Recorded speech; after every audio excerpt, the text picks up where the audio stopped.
Hello viewers and my dear students, I welcome you all.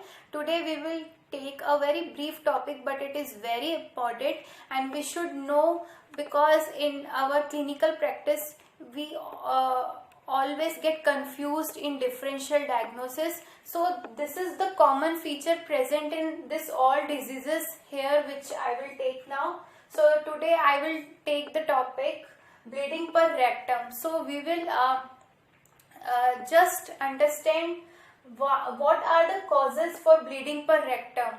So starting with the causes, the first cause is congenital cause. So bleeding per rectum can occur due to the congenital causes, like when there are congenital polyps are present, when there is syndrome, Peutz-Jeghers syndrome present, or in case of Meckel's diverticulum, or hereditary hemorrhagic telangiectasia, that is HHT.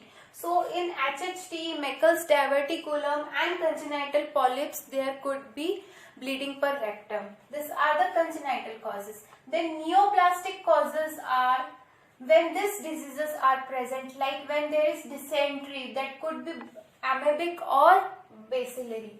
Then if tubercular ulcers are present in small intestine, or there is enteric ulcer, or Crohn's ileocolitis, or if there is ulcerative colitis. So these are neoplastic reasons. So vascular diseases are angiodysplasia, ischemic colitis, vasculitis, that is polyarthritis nodosa, and hemangioma.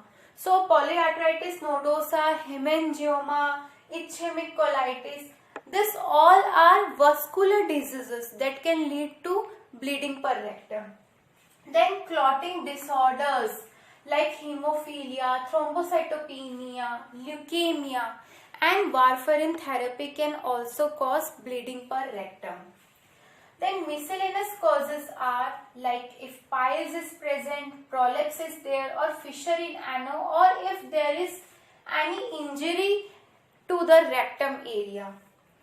Then another way to remember the causes for bleeding per rectum is that you can just remember by organizing into the 3 points. So just remember these 3 points. The first is remember the disease of small intestine. The diseases like Peutz-Jeghers polyps, Meckel's diverticulum, tubercular ulcers, or Crohn ulcers. So these are the diseases of small intestine.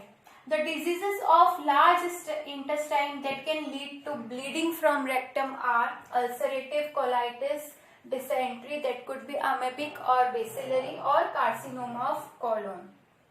Then the third point to remember is anorectal diseases.